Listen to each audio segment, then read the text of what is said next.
Dawn had barely lifted itself over the horizon, a pale wash of gold brushing across the tops of the headstones. A thin fog clung to the grass, curling gently around the small marble markers of children who had left the world too soon. The air carried the faint scent of damp earth, the kind of smell that came after a long night of rain, when the world felt softer, slower, almost reverent. Admiral Catherine Hale walked the familiar path with measured steps, her polished shoes darkening with dew. She'd come in uniform today, she always did. Her daughter had loved seeing her in the ceremonial whites, the medals, the crisp lines. "You look like a superhero," the girl used to say, small hands touching the shining pins on her mother's chest. Catherine swallowed hard at the memory, her fingers tightened around the bouquet she carried, white lilies, her daughter's favorite. Every year she came early, long before the grounds became busy, long before anyone noticed that one of the Navy's highest-ranking officers stood alone before a small headstone carved with the name Emily Hale. But today, as she approached the familiar row, she slowed. There was someone kneeling there. A man.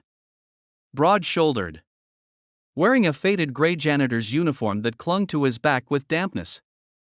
He wasn't alone. Next to him, a little girl with messy dark curls clutched his arm, her face hidden as she cried silently. Catherine's heart lurched, her breath catching as she instinctively stepped back into the shadow of a willow tree.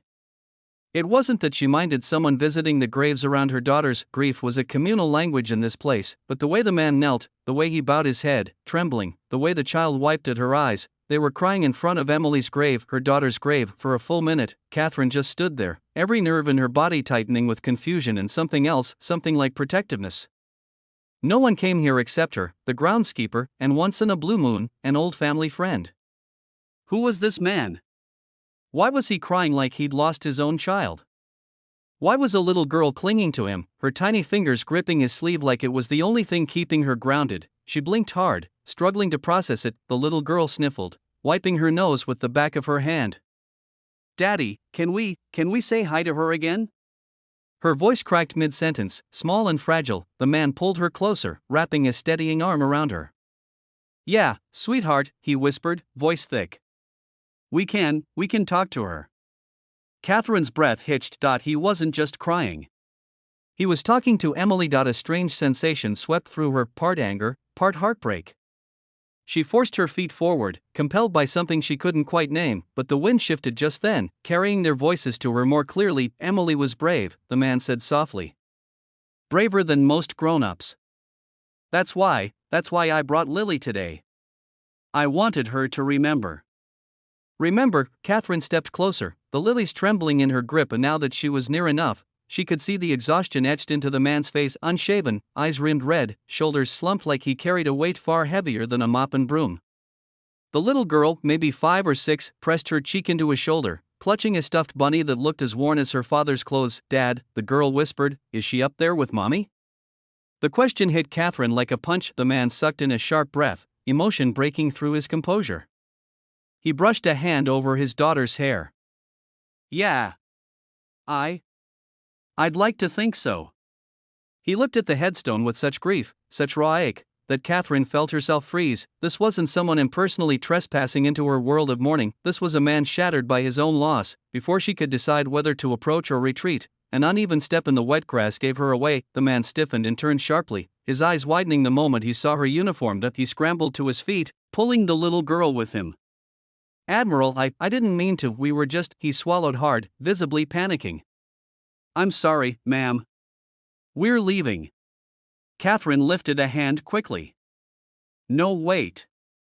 Her voice came out softer than she intended. "Please. You don't need to go." The man hesitated, one hand instinctively shielding his daughter behind his leg. Catherine took 2 steps forward until she stood beside them. Her gaze drifted to the headstone, to the familiar engraving she could trace with her eyes closed. "You knew my daughter?" she asked quietly. The man's expression faltered. He looked down, rubbing a palm over his face. "No, ma'am. Not personally. I wish I had." "Then why?" Her voice cracked, but she steadied it. "Why here?" The man looked at the grave again, eyes softening with something that looked painfully like respect. "Because she saved my daughter's life." Catherine blinked, the world seemed to still. He swallowed and crouched down so he could meet the height of the small girl holding his pant leg. "Lily, sweetheart, remember what I told you? It's okay. You can tell her." The little girl's lip quivered as she peeked up at Catherine, eyes big and watery. You're Emily, she was a hero. Catherine's breath caught painfully. How do you know that? The man rose again, his voice steady despite the tremor beneath it. My daughter was born with a heart condition. The hospital was understaffed that night because of the storm. Everyone was overwhelmed. But your daughter, she didn't hesitate. She stayed past her shift. She held Lily's hand. She comforted her when her mother, he exhaled shakily. My wife didn't make it through the same emergency. Catherine's throat tightened. He cleared his voice. Your daughter sang to my kid when the power flickered, carried her to the ambulance when Lily had trouble breathing, and wouldn't leave until she knew she was stable. He paused, eyes glistening. Emily saved the only family I have left. Silence fell like a blanket over the three of them. Catherine felt her knees weaken, tears stinging behind her eyes. She forced herself to speak through the tightness in her chest. I never knew. Her voice wavered. No one told me. She didn't want recognition, the man said. One of the nurses told me later. Apparently Emily said she was just doing what anyone should. Of course she did. That was Emily, brave, kind, stubbornly compassionate, always insisting she didn't deserve praise. What's your name? Catherine asked, regaining a touch of her composure. Daniel, ma'am. Daniel Brooks. He gently nudged the girl forward. This is Lily. Lily hugged her bunny closer, her voice barely more than a whisper. Thank you for Emily. Catherine's heart cracked wide open. Before she could speak, Daniel continued, voice filled with guilt. I know it might seem strange, us being here. But today is the anniversary of when Emily saved her. I've been telling Lily a lot about kindness lately, about people who change lives without expecting anything back. I thought, he looked at the grave, swallowing again. I thought bringing her here would help her understand gratitude. And loss. And strength. Catherine stared at him, this humble man, this broken man, this father doing his best to raise a little girl alone. He wasn't trespassing on her grief, but he was honoring it. She took a shaky breath, looking at Lily. Would you like to put a flower down for her? The little girl nodded, eyes shining with hope.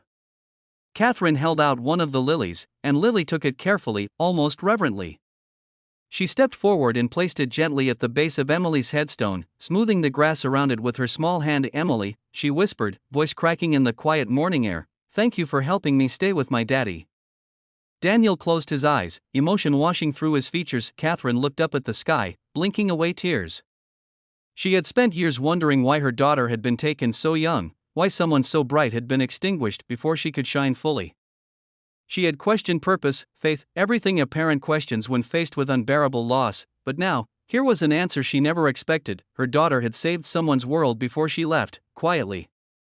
Humbly. And without ever telling her mother, Catherine lowered herself to one knee beside the headstone, her voice trembling. Emily would have loved to know she helped you. Daniel exhaled slowly. I wish I could thank her myself. Catherine looked at him. Really looked. He was tired. Worn. Battling trauma of his own. But there was something strong in his eyes, a kind of resilience forged from hardship. She would have been honored that you came, Catherine said softly. For a moment, they simply stood together, three strangers united by one girl's final act of kindness. The sun rose higher, warming the fog, bathing the grave in a soft golden glow. Daniel shifted awkwardly after a moment. We should go, ma'am. I didn't mean to intrude. You didn't. Catherine wiped her eyes discreetly. Please. Stay as long as you need. My daughter loved giving comfort. I think she'd want that to continue.